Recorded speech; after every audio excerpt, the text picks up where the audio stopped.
Welcome to Film Seizure. My name is Vincent Off Price. With me as always, I don't know what that was. With me as always are my co-hosts, Jason Spooky Oliver. Hi, Jason. Hello, how are you, listeners? And the very riche Jeff Arbuckle. And the very rich. Oh, I'm not poor. I'm very rich. Welcome to October. It's October. Yes, one of my favorite months of the year. Let's get in the zone, man. Let's get in the zone. In the zone. So with Spooky AutoZone. zone. Yes, we're gonna get in the zone with AutoZone. So yeah, we're starting a month of 5 ghosts. I don't know if they're all ghost stories, but ghost deal movies. Yeah, all ghost stories. Yeah. Starting with one of the mamas of this genre. Big old mamas. The mamas and the papas. Yeah. Yes, the mamas and the papas. Poltergeist by Tobe Hooper and written by Steven Spielberg, which is kind of a big deal to this film, I think. Also produced by Spielberg, right? I assume. Yep. Yes. Him and Frank Marshall produced. Yes. Well, you also have Kathleen Kennedy in there messing it all up for people. I'm sure nowadays. Sure. Yeah. She's sure, like the controller next door that changes the channel. Yeah. What if we had a first, second, and third act that were all written by different people and they didn't get to really talk about it before we started? What if we do that? Well, the direction I was going, well, that could be interesting. It could work. Well, it didn't, because that was the Star Wars. What I was getting at was just all the idiots that would probably now look back on this movie and hate it just because her name scrolls up the screen at the end. That's dumb. That's dumb. Well, they're idiots. So, yeah. But we are too. So let's talk about this movie. We're idiots in different ways. We are idiots in different ways. So a film I'm sure all of us watched very young, like last week's Poltergeist. I saw it in the theater. I don't know if I did. Definitely did not. I will tell you, every time I watch this movie, the first half astounds me. Yes. I'm always blown away by the first half of this movie. It is so fucking good, and the stuff that is done to put you into the ghostial mood of this movie is perfection. Yep. First half for the first 2/3. This movie would be easily a 5-star movie for me if that only half did that well in the last third. The family is so damn likable. Yes. There's something to identify with in every age group and every maybe not demographic, but every age, right? Even up to the adults. Right? It's just so well made and well written. The voice is perfect for this family.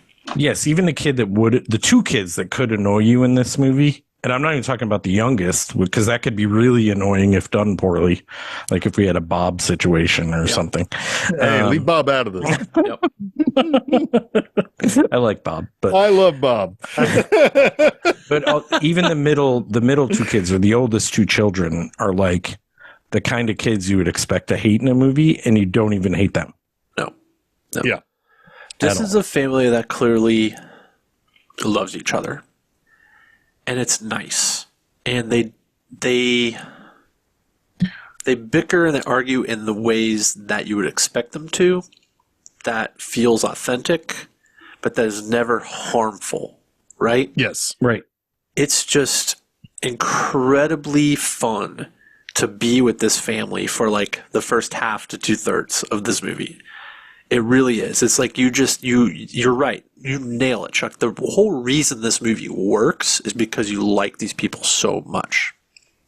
Yeah, and and you can get excited with them. You can get sad with them. You can be scared with them, skeptical with them, and they do run the gamut as a family too. Like almost Totally. all of the feelings you would expect to see someone go through or could go through, someone is going through. Yep. Well, and the Yes, first movie. time that the ghosts start to show up, you want to play with them too. Yeah. Just Yes. like the mom does, so it's like it becomes almost like a playful thing. Yes. What I think, to me, that I love the most about their dynamic is how Joe Beth Williams and Craig T. Nelson never go at each other. They're never at each other's throats. They're like in it together, and they support one another. And yes, they have disagreements on some things that you would disagree on, even in the heat of the moment, especially in the heat of the moment. But they are like in it together. They love each other. No, there's no blame No blame. on, which is really good. You would They expect to actually, see like, one of the parents get support blamed one each for what other, like happens. verbally and physically. It's like, it's really astounding. You Yeah. just don't see this in movies that often. No, you probably don't see it in life as often as you would hope either. No, No, you're right. yeah. In a sense, it's almost idealistic, but it's a good kind of idealistic. Yes, we can all hope to be a family like this. It is something that I can watch and be like, I would want to be a kid in this house, and I want to make my kids want to be in this house like those kids are. Yep. Granted, my kids are older now, but I can still make things good for them. There's a couple parenting things that I would quibble with. We'll get to eventually. Uh-oh. That I think are just kind of funny. They're kind of played, I think, for plotting and for laugh, but we'll talk about it. Sure. Yeah. Or So- like we say around these parts, we'll get to it. We'll get to it. We'll get to it. So basically, Too cliched, but yeah, we will. even the dog is awesome because the dog is like walking around the house stealing the snacks everyone fell asleep with to start this movie. And this is a good way to kind of introduce you to the characters a little bit. Like you see them at their most vulnerable almost to start the film. Even before you see them, it's a perfect intro. It's like that, we all remember this. We do. Anyone probably who listens to us remembers, when the channel, sign-off. last channel on television would go dark for the night, and they'd play the national anthem, and they'd usually show patriotic shit, and then it would go into snow, right? Yep. You can see that almost that Informer. same. Sorry. You would almost see that exact same thing with the national anthem if you go to one of the drive-ins here in our area. Yeah. Yeah. But I like how it shoots it close and it pulls out, right? And it's just for 1982, it would have been immediately recognizable. For 2025, it is for a certain age group, but it's a perfect encapsulation of 1982, right? Whatever year it is, like for people that don't know this, it would go to an infomercial for you. Yeah, it would. It would. If you're, nowadays you're just streaming something on. Well, Netflix, I'm just saying. right? Yeah. But honestly, it like works. It's so creepy. Like it's normal, but it's creepy. Like the way it pulls out, and just all of it. Everyone's asleep. It's like you're not quite sure what's happening. You've lived this experience probably 100 times as a kid, but it feels wrong because the movie is called Poltergeist and it's directed by Steven Spielberg, right? It just Tobe feels. But maybe not the direct. No, sorry, directed by Tobe Hooper. Oh shit! Directed by Tobe Hooper, which does make it feel more wrong, if I'm being honest. Yes. Yeah. I agree with that because it was like Whoops! Slip. Whoopsie. Oopsie. a little Directian slip there. Yeah. But I love it. I love the opening to this. It's wonderful. Yeah, we got dad sleeping on the couch. All the family is sleeping. The dog is running around. But as the dog settles down somewhere, the youngest daughter gets up. Carol Ann, right? Yeah, Carol Ann, played by Heather O'Rourke. Sad story for Heather O'Rourke. Two Sad story for Dominic Dunn too. Yeah. Yes. Yes, hers was a little bit later, but yes, 100%. I think it was later. No, she was earlier. She was first. She She was first? yeah. Oh, wow. Yeah, she didn't even make it to the sequel. Oh, I forgot Carol Ann was in the sequel even. She was in all of them. Yeah. Dang. Yeah. I never watched the last one.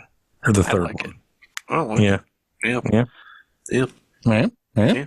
I remember the second one well enough, I think. But anyway.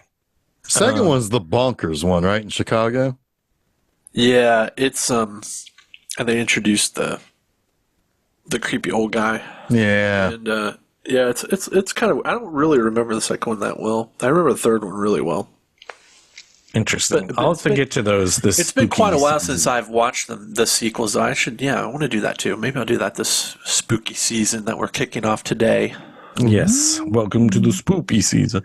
So Heather O'Rourke wanders down the stairs, kind of, I don't think she's sleepwalking, but somnambulism is mentioned in this.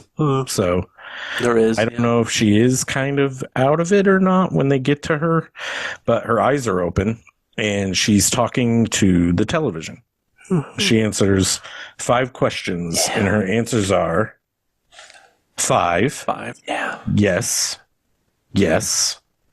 And I think the last 2 are I don't know and I don't know and I don't know. Yes, you're correct. So you took the same notes I did. Yes. I agree wholeheartedly, and I really want to know what those last 4 questions were, because the first question is probably how old are you? So after that, I don't know. So I did some research Ooh, on this. love There are no Ooh, definitive answers on this. But the questions that people surmise are asked are, how old are you? Which obviously we know is one. Uh-huh. Are you a good little girl? Do you listen to your mommy and daddy? And are your parents good people? To which she answers, I don't know. Which I don't know. What's that's the what last people. one? Oh, did I not? I can't remember what the other one is. I don't think it was important. I don't know why That's I only weird. have. I don't know. What's the rationale for these questions? I don't Did know, it but that's just possibly like come from the novel? Because there's a novelization point that I also want to point out. Was this it's just novelized? people. Yes. Oh, It's all just- movies were back then. I know they were. It doesn't surprise me, but I would like to read that. So, is there something? I didn't find anything that said this was from a novel. Just people's. Okay. Oh, That putting was what it together there's- Okay. Because, so one of the big things that I always have, because we know, like, especially from like E.T., you know, like Steven Spielberg always had the young hot mom, right? Yeah. In a lot of these Yeah, movies. always. Yeah, always. So, in the movie, it's like, okay, wait a minute. There's a 16-year-old daughter, and Jo Beth Williams is not old enough to have a 16-year-old daughter. It's cleared up in the novel. Yeah. It's her stepdaughter. It's when they're Nelson introducing is when they're introducing themselves, or when Steve is introducing himself and his family to the parapsychologist, he says, my daughter Dana, and not our daughter Dana. To me it works. Like he could have been like 17 or 18 and gotten her pregnant at 16. There is that conversation about her father and how protective he was. It all kind of makes sense, but no, it's from and a also different... that they married young, and and he's becoming like a Republican, and she's still smoking pot in bed. You know, like I like that Oh, dynamic. he's stoned too, though. Oh yeah. Oh, for sure, for sure. You have to be to read that book, but Ronald Reagan, the man. Is that what it was? The man and the president. And the president, yeah. But yeah, It's a very thin book. Yeah. Well, it was in 1982, so he didn't do much yet.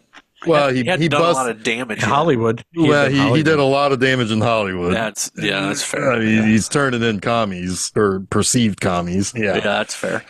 But I had the same thing, Jeff. I was like, oh wow, so she was 16 when she had their first. But I was like, well, that could be. I mean, it detracts for me. So there's sort of 2 different possible histories, I suppose. But it does make a little bit more sense, because Dana does not interact that much with the wife, with Beth, or Jo Beth Williams. So he's like, he's Diane and Dana don't interact nearly as much in the movie as Dana interacts with everyone else. That explains one of my parenting problems, actually. So, okay. Real quick. The other question that people surmise was being asked, and was the fifth one, is, will your parents let you come play with us? Oh, that makes sense. And that's a very creepy. That's a very creepy question. And that's when her tone like changes, is on the fifth question too. She's like, I don't know, instead of like being all playful but at first. They do, and that opens the proverbial gate, right? Yes. So this is all surmised. I don't think it's ever been written anywhere, but I was curious too, so I went looking for what people were saying. Has anybody ever asked any of them of this, like Hooper or Spielberg? I never saw that either in other research. Screenwriters.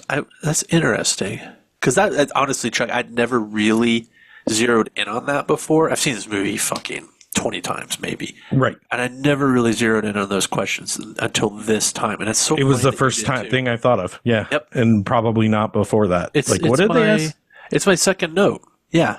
I think now in the digital age, I figured maybe somebody pulled an audio track of it, like it was actually there. You just can't hear it well. I had the captioning on too, so that probably helps. Yeah. Because I'm reading it and hearing it.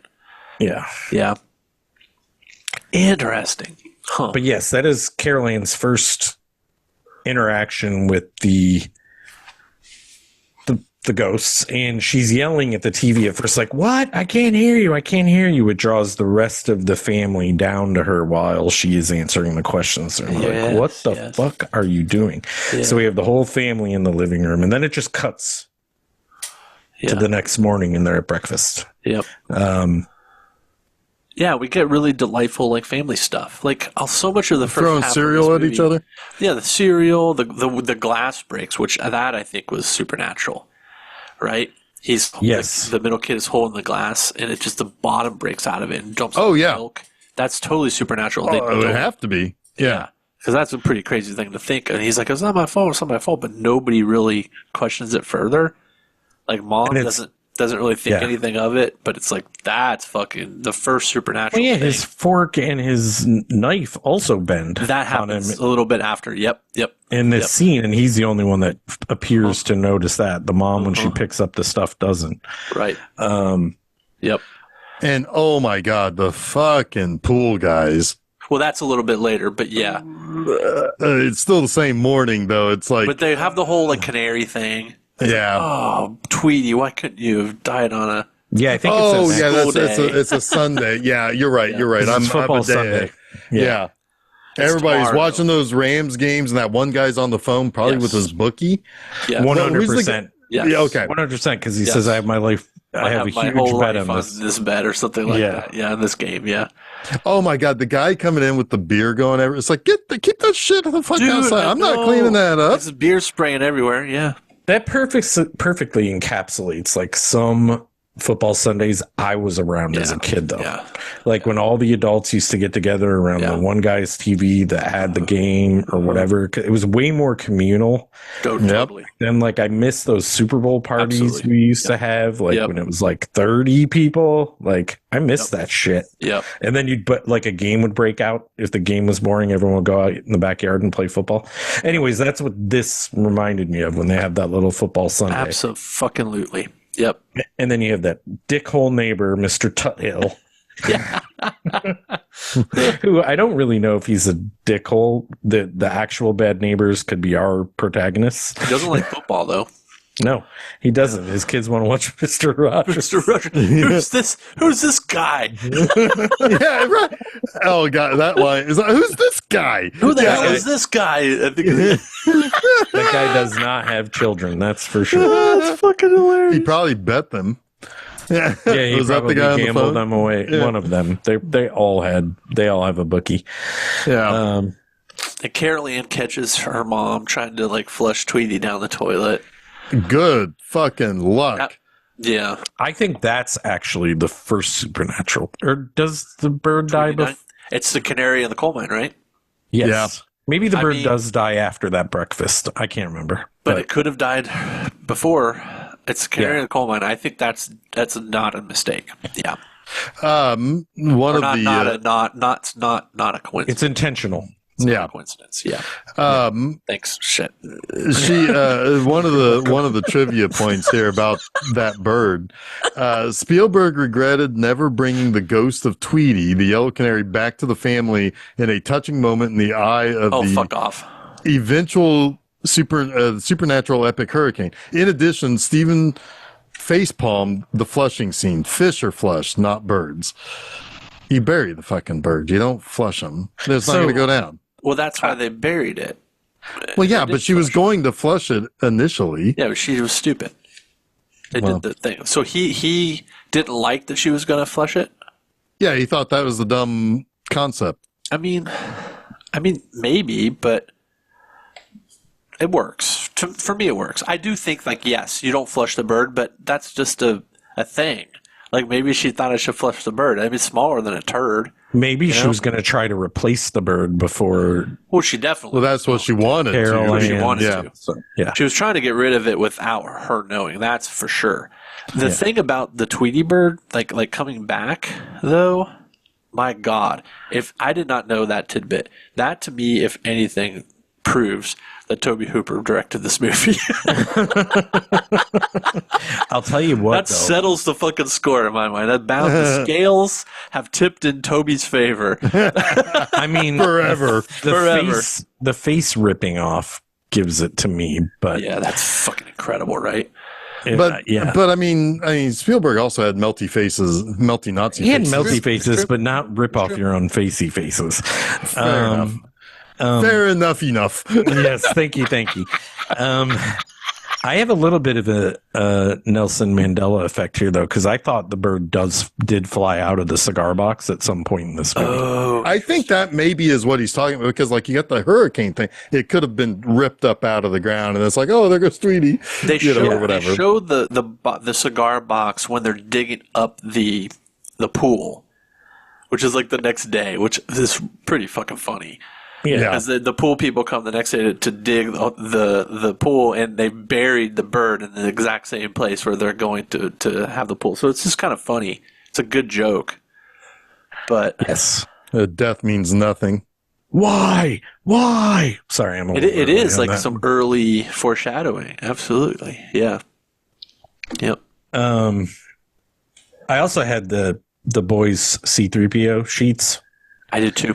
I didn't have those sheets, but I had the other Star Wars figure case. He had Darth Vader. I had C-3PO. I had the Darth Vader. I had the Darth Vader. That Darth Vader poster though fucking cracks me up.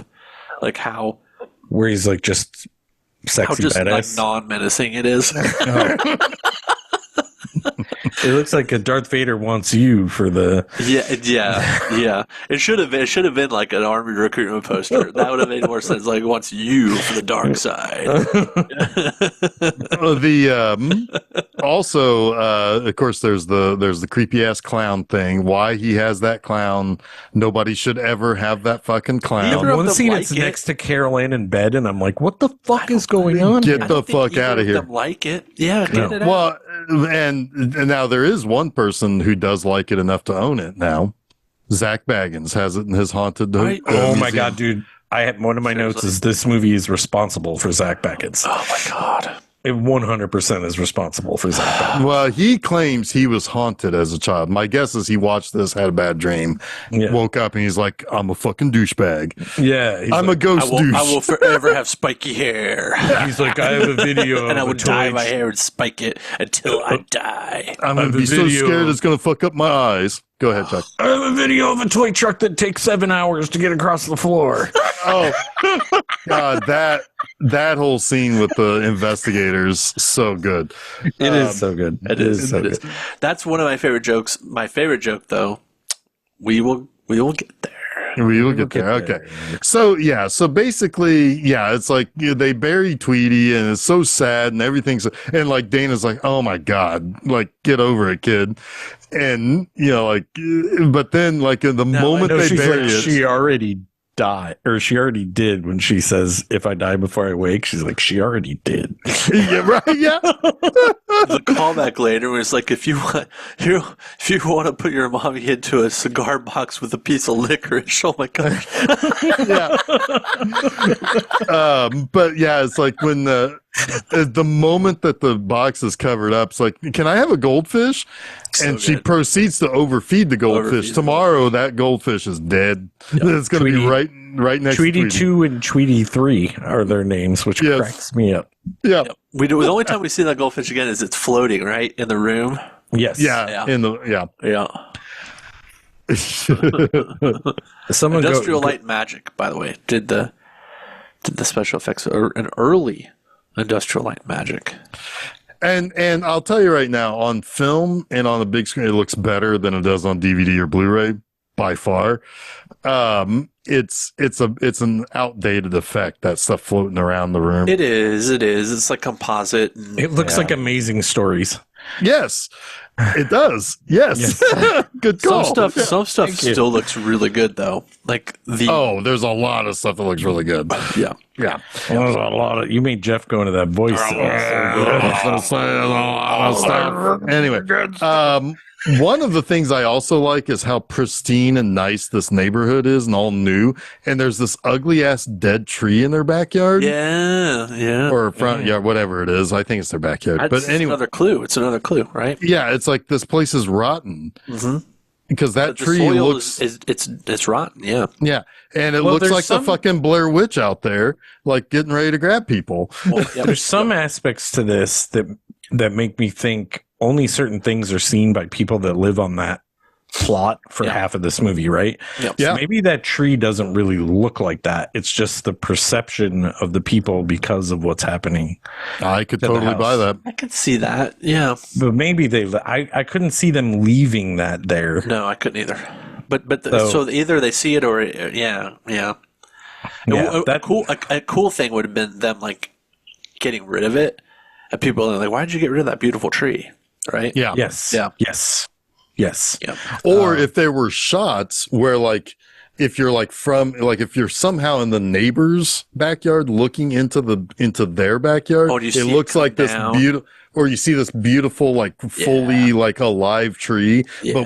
But if you go outside from their perspective, it's that rotten like garbage looking tree. Yeah. That would be cool. That'd be really cool. That's my headcanon. I like it. I like it. I think it makes sense. I mean, it's clearly like, why is that tree there? And the kid is scared by it, but also kind of like fascinated by it. Yeah. Yeah. Yes, and the story the dad tells about it here shortly is pretty good too, about how it's protecting them and whatever. So order of operations here. I'm a little. So before the chairs end up on the table, they do have the little poltergeist coming out of the TV episode, right? It's Sunday night now. Yeah, Sunday night, because the storm is coming in, and they're like, the little boy is scared of the storm, and he doesn't like the lightning because it projects a scary shadow of the tree. Yep. And it really does look like hands or arms menacing. What it looks like is the old kind of druid, kind of witchy, like growing into the ground sort of idea. Yeah. So he's scared of it. Diane and Steve are getting stoned while he's reading the book about Reagan and talking about how great it's going to be that they have the pool. And they're going to start fooling around, it seems like, but the little boy is scared of the storm. He comes in, he's like, it's getting closer, to which Steven is like, takes him back to his room. He's like, hop on, I'm the wind and I'm whatever and you're the wind. Yeah. And they go back to the room and he tells him something I probably got from this is like, I always count thunder from lightning to see how far away it is. The old wives' tale, far away. I either got it from this or my dad told me. Yeah. So it's either Steven told me or my dad told me, and they're both dads. Right. Yeah. Right, exactly. And so he's like, this is how it's going to get closer. And then basically both the kids end up in their bed. Yes, because so they like- get scared of it. Yeah. Yes. And so it's at this point the TV turns back on, and the little girl, Carol Ann. Carol Ann, goes to the TV to talk, and then it shoots they arrive, and it causes like a little centralized earthquake, and that's when Yes. she tells them that they are here now. I mean, they're here. Only the most iconic line from our childhood, probably. It's One Pretty good of- line. one It's a of- pretty good line. Yes, and I just mean everybody knows it. Like, it's in the Yeah. Poltergeist. I mean, perfect execution. Good job. Thank you. Fatality. So, it's Anything that's widely known about ghosts is in the Poltergeist. It's in the Poltergeist. in the Poltergeist.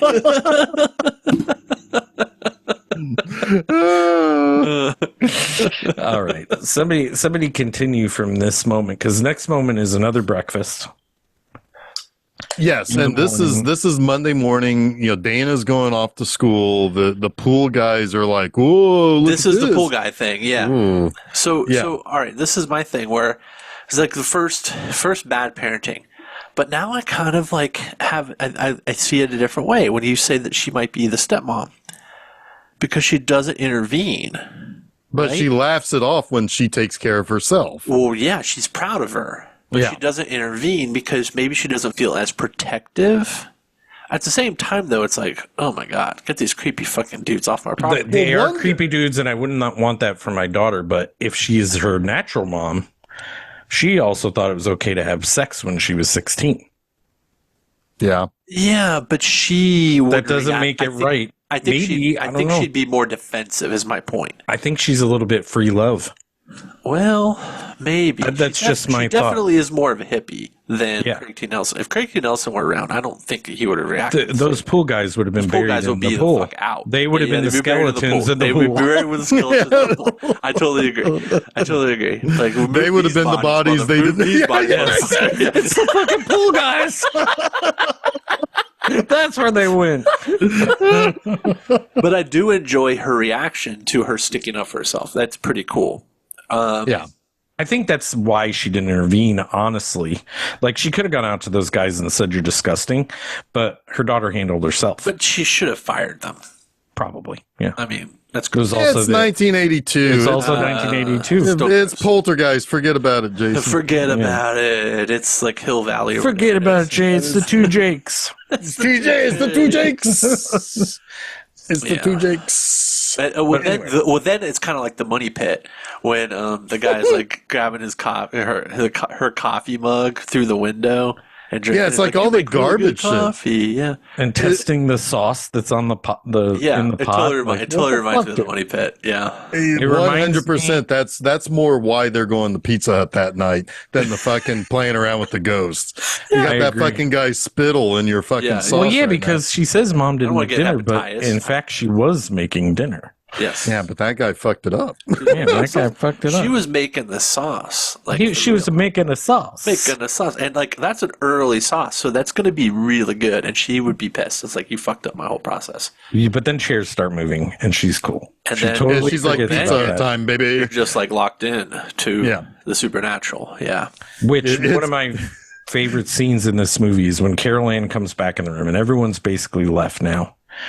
And she sneaks up. She kind of sneaks up on her mom, and her mom's like, "Did you move all these chairs out? I told you kids not to move the chairs out." And she sets Told you her to up push on them my. in. Yeah. I told and not to ever pull them out. Yeah. And she's like, Caroline's like, "I didn't do it," and she puts her up on the counter, and she like, there's a little focus change between the characters, and then it goes back, and all the chairs are just on the fucking table. I'm like, that is really effective, cool, fucking shit. Yeah. And still in the mode of a little bit playful. If you didn't catch the canary in the coal mine, right? Like, it's almost like E.T. at this Yep. point. Yeah. And when she starts kind of asking her questions, she's like, did you talk to the TV people? She's like asking her these questions, and do you see the TV people? And she's like, And she asks her mom, do you see the TV people? And she says, Right? And it's really neat. It's like they're experiencing this on the same primal level, and neither of them really understand it. It's rad. There's a really good joke at the start of this whole thing where it's like Carol Ann's looking at the fuzzy TV in the kitchen, and she's like, "Get away from that! It's going to ruin your eyes." So she just turns the station and not move her back. Yes. So she's still like right next to the TV, but now it's an old Western. Yeah. Oh, also the on that Sunday night when they're in bed and they're getting what's stoned. the movie? I was going to ask. Okay, so it is. Hang on a second here. I had it, and oh crap! Now I got to scroll back up and find it. Oh crap!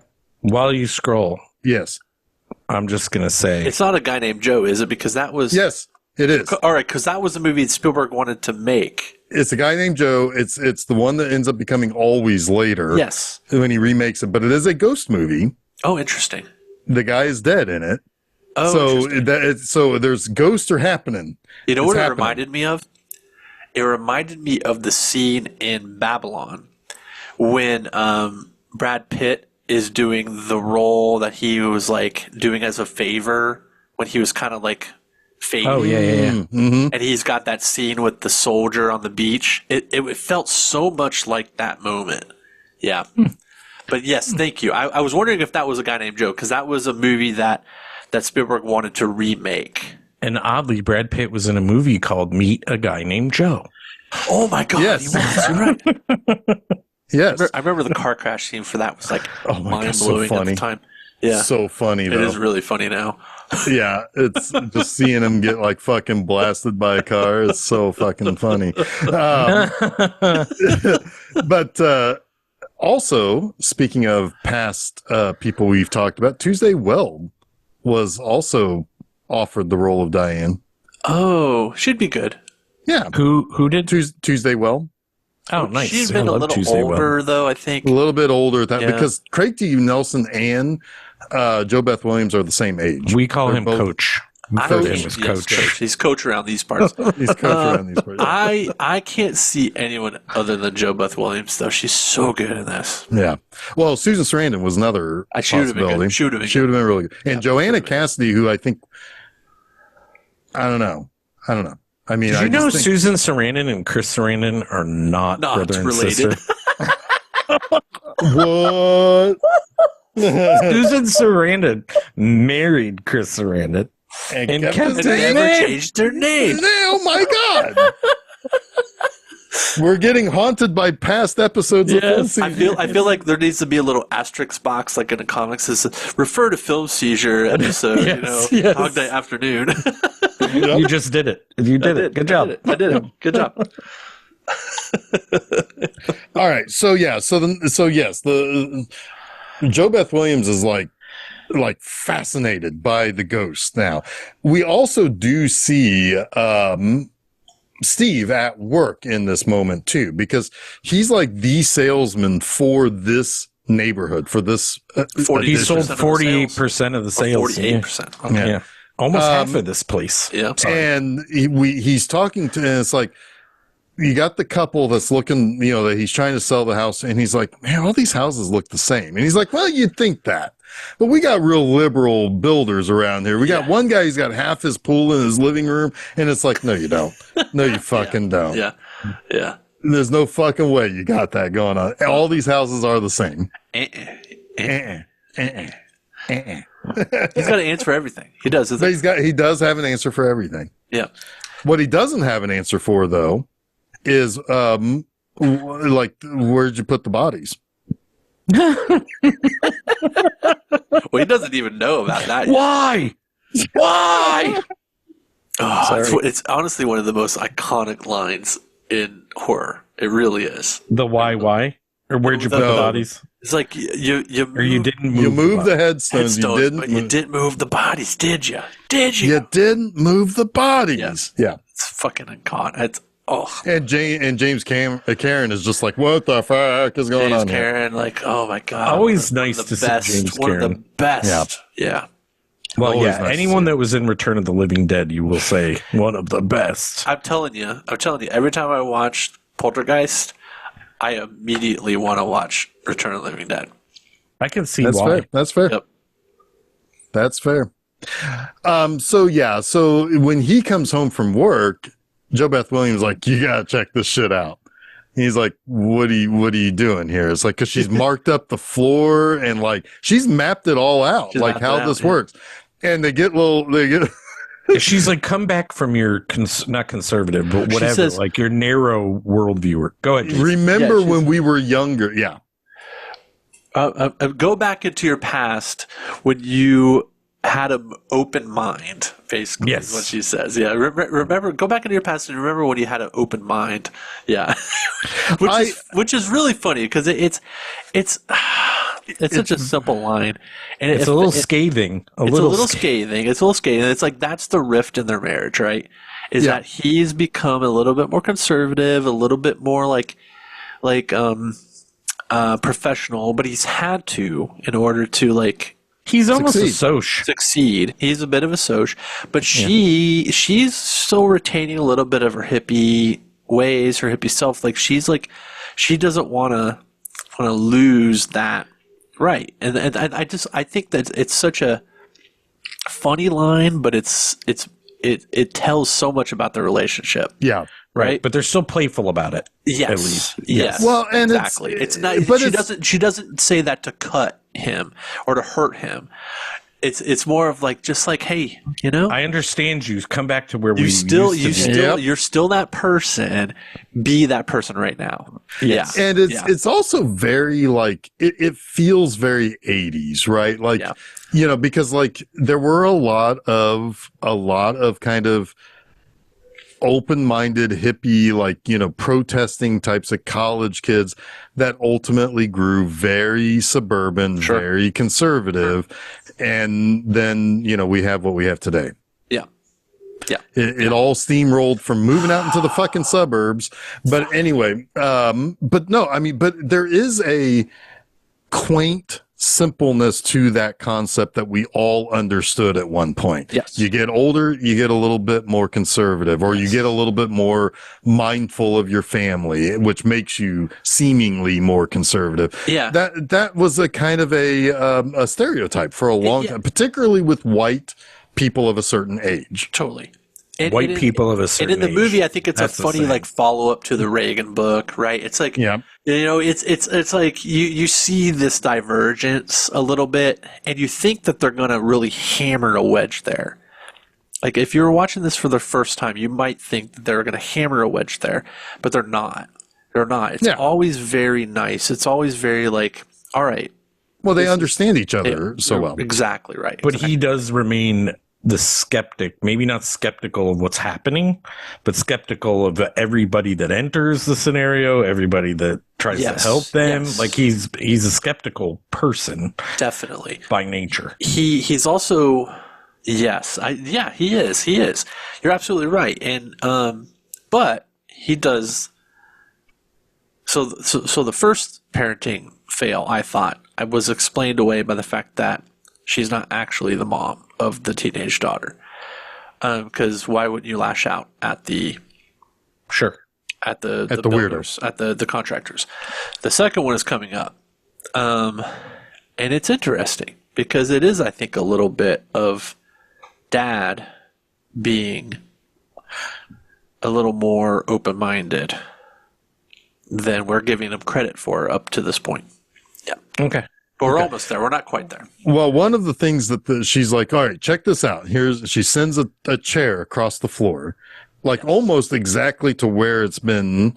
She's marked it out. Marked it out. Where it moves every time, and I'm going to mark it. And yep. Yeah. And she's like, all right, next. put the Rams helmet on. Send my child. Yes. With the football helmet. It's so great. Yeah. And so the Rams football helmet. Yeah. And she's like, I'm hungry. It's like, we're going to eat here in a minute. Just wait a minute. Yeah. She's like yawning about it. It's so good. And so she sends Carol Ann across the floor, and it's like, so then they go to ask the neighbors, and they don't, like, it's like they got stoned again. Because like they don't really know how to ask the neighbors if there's any disturbances. They feel embarrassed. they feel silly about Yeah, it. very And silly. and it's like, this is going to be a strange question, but which there's kind of a missed opportunity here of a very easy line where it's like, have you had any disturbances? They could have said, yeah, right now. Right now. Yeah. Yeah. Yeah. But they didn't go there. It's like, oh, Or have your TV channels been changing? Well, there was Right. there was the one like this is going to sound strange coming from me, and it's like, I doubt it. right, yeah. They go for that joke instead. Yeah. But yeah, the neighbor doesn't have any, which is interesting because this turns this into a very directed attack Yeah. on the person who is making this which company. informs my tree thought and stuff like that. Right. Yeah. And we get a little bit more, like, we zoom in a little bit more as the movie goes because we learn about, like, the difference between a haunting and a poltergeist. But it could be a little bit of both, right? It's a haunted poltergeist. It's very So a hauntegeist. localized. It's a hauntegeist. There's a poltergeist that is attracting a haunting. And it's, yes. Yeah. Yes. Is actually what I think is Yes. happening. I think you're 100% correct about that. Go ahead, Jeff. No, go right ahead. So they go home after this, and this is when the astounding abduction happens because it's fucking. The scene is amazing. Yeah. So a lot going on here. Yeah. There is a lot going on. They put both of the kids to bed, and it starts with another storm. And Billy, what is his name? Robbie. Robbie is counting the storm, and this time it's coming towards them. Like he's counting less and less and less, and he's freaking out. And right as he's about to get out of bed, I think, and run to his parents' room, the tree crashes through the window and grabs him. There's like actually a hand now. Yes, Yeah. it grabs him, and it pulls him out and puts it in its vagina or whatever it's trying to envelop him in. Trevina. Trevina. A tree vina, yeah. It's oak hole. It's axe hole. I should have just gone with Axel. Sorry. Going back to old terms from the 80s. And like the whole family runs in, and they're quite obviously freaking out that Robbie is getting abducted by a tree. So they all run to save him, which leaves Carol Ann alone. Yeah. And Carol Ann, unfortunately, is what the poltergeist really wants. So it opens her closet and like, I'm going to suck everything out of this fucking room, even you. And since she's not being watched, like she got like disregarded here. Unfortunately, like maybe the sister should have stayed with her or something, but she didn't. There's a lot going on. There's a lot going on. And Steve is climbing the tree, pulls his kid out of the tree. And then they're all like, oh shit, Carol Ann. Yeah. And they run back up to the room, and everything has been sucked into the closet. And there's a really good sight gag here. Yeah. Yeah. Because they dig. Well, go ahead. One thing real quick. It's like at this point, Robbie is kind of disregarded because he just kind of wanders around the room. He's covered in mud and blood. Yeah. Yeah, and he's just like wandering around like it's like one problem Trevina after juice. another. Yeah. Trevina juice. oh. He's got a little Bajapal syrup. Jazapal. Oh. Ooh. I don't even. You got me on that one. Yeah, so they dig everything out of the closet, and then there's a pink blanket looking over like a deceased body. So everyone just kind of sinks, like, "Oh fuck, our kid is dead." Yeah. And then they pull by all the shit, right? Yeah. Yeah, and crushed by all the shit, and they pull the blanket off, and it's the fucking clown. Yep. Yep. Yes, The that's clown fucking strikes clown. multiple times in this movie. Yes. Like, Yeah, the that clown they is could've a named whole this character. Very good. Yeah. They could have named this movie "A Clown Strikes." Yeah. Multiple. I mean, Yes. there's a big reason why they pretty much marketed the whole remake of this movie around the clown, right? Because everybody remembers the clown.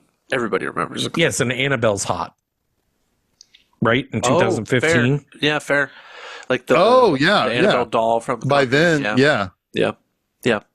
Which was I would really guess- just a Raggedy Ann doll that they couldn't get the license for. Which is really just a play on Poltergeist. All those movies, just more adult. Absolutely, yes, 100%, yes. Did anyone see the remake? I did.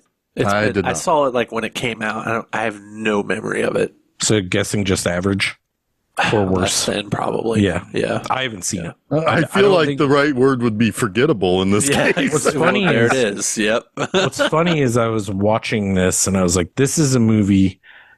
Like, I don't always gatekeep on remakes. I'm like, cool, you want to remake a movie? Remake a movie. I'm like, this is one of those movies you don't remake. You don't have to. You don't have to. You don't have to. I remember the remake to Amityville much more than I remember the remake to this.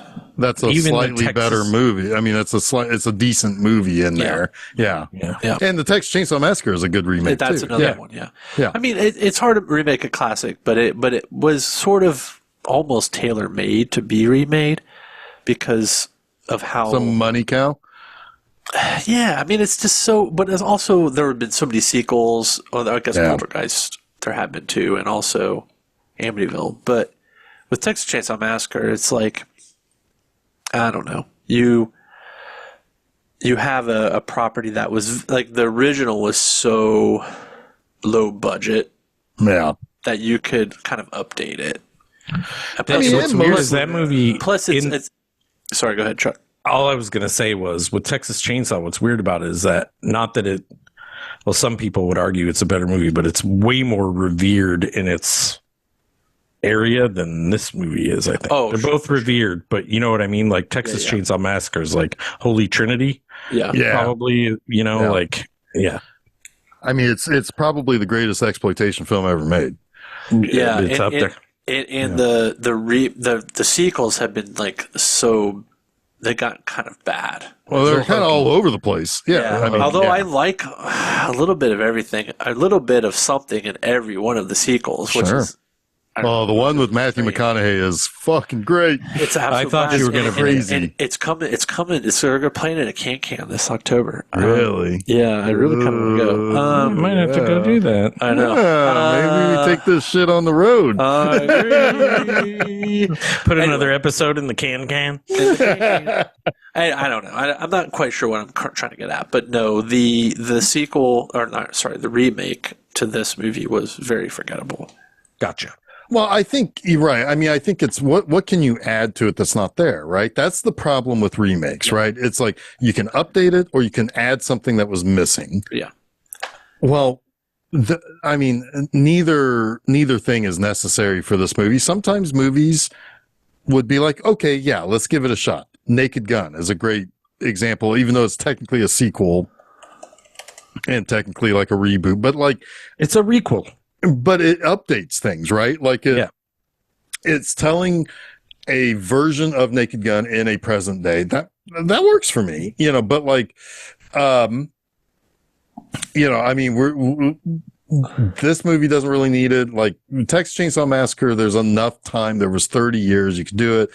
Amityville Horror, quite frankly, I don't care what you do with that because I mean, It's all garbage. well, I mean, it's not a very interesting first movie. It's a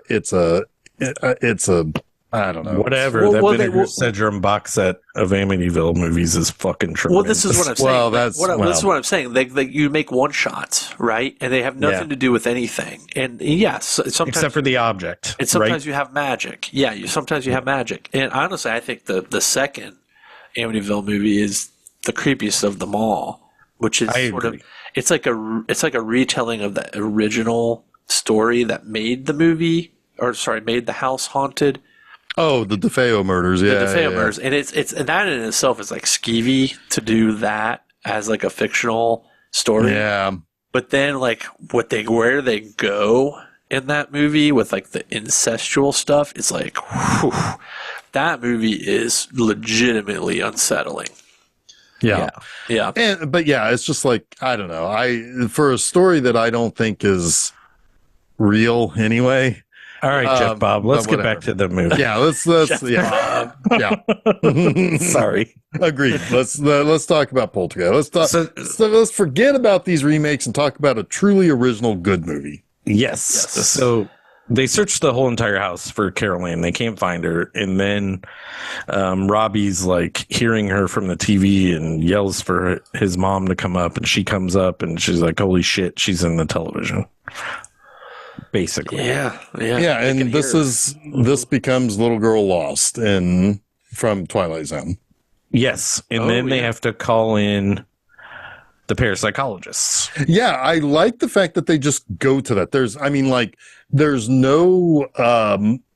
no long sequence of what do we do? Who do we call? Let's go talk to a priest. The priest can't help. Ghostbusters. You go straight to the the parapsychologists. Right, and they let them Which there's actually explain. 3 of them, so it's a trio psychologist.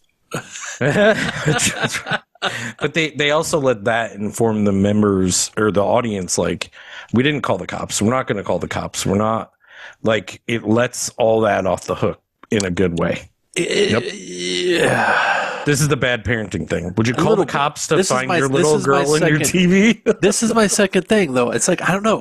What do you do? Like, I don't know. I do exactly what these people did. You would jump just straight to calling a parapsychologist out of the yellow pages? She's in a fucking TV, dude. I mean, No, but it's like what? I mean, barring what are your- breaking okay, the TV so open. here's Let's the ask thing, your like, options. What are your options? I think here's what I think. I think you start with the authorities and you get them on board.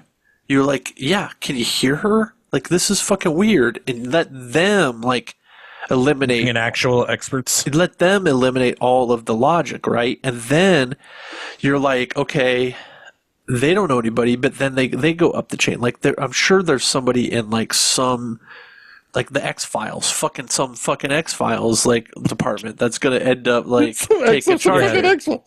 I'm just saying, like, there's probably an X-Files here, right? There's a David Duchovny who they're gonna call.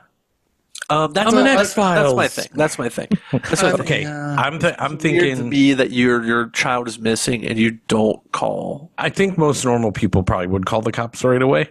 I think so. But I also think that calling them in would get them in the way of what you're trying to accomplish. And it could potentially put you in jail and lose your kids for a little while. Yes, while you're sounding like a crazy person. I don't. This is not a huge sticking point for me. I want to make that clear. Sure. It's just a thing that they gloss over that I don't think is that easy of a decision. Right, because you could have had the same scene with the cops in the room that you do with the parapsychologists in the room to kind of prove that we didn't abduct and kill our own kid. Look at what fucking is going on in here. But I do like it. But I do like it for the character of Craig T. Nelson, because it shows that he is open-minded and he truly believes that there is something supernatural happening. Yes. I mean, look inside the kids' room. Like, I know. I mean, it's not that hard of a choice, right? But I mean, yeah. but also like solidifies that him and his wife are like unified Yeah. in this. And that Yes. and neither one of them are blaming each other. Like, he could easily blame her for like playing with the ghost, right? Like, yeah, you were enticing them. And You were maybe that hanging. was like part of like letting them in, right? Who knows? But he doesn't. They're like, from this point forward, they're like unified in their approach, and it's nice. It's nice. Yeah. Well, and then you get like, there's the great scene, like you have Beatrice Straight is really good in this as the lead parapsychologist because she is very empathetic towards them. And she's very good at explaining to them what they can do.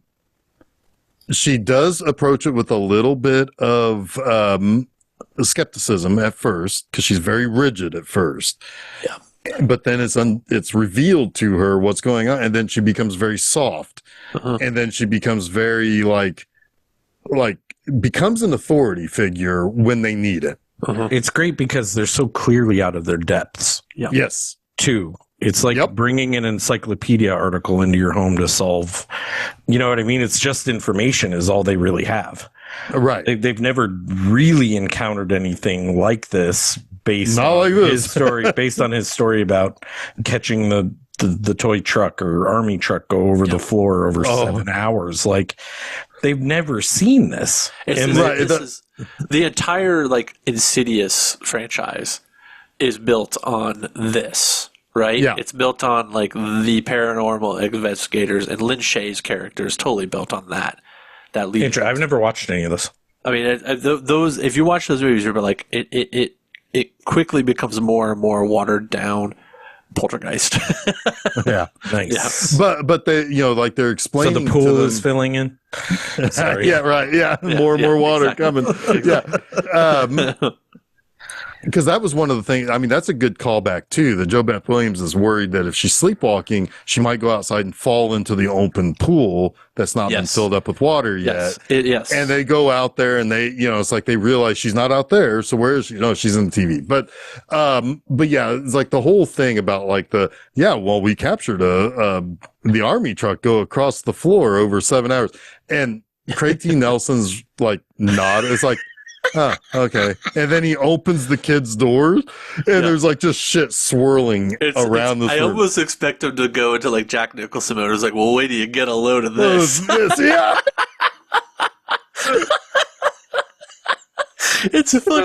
I love it. It's like that is my second favorite joke in this movie.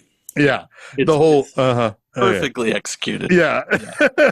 7 hours, huh? Yeah. So yeah, they see all, and that's when Beatrice Straight lays it straight to them. It's like, I think you don't have a ghost. I think you have a poltergeist. Yeah.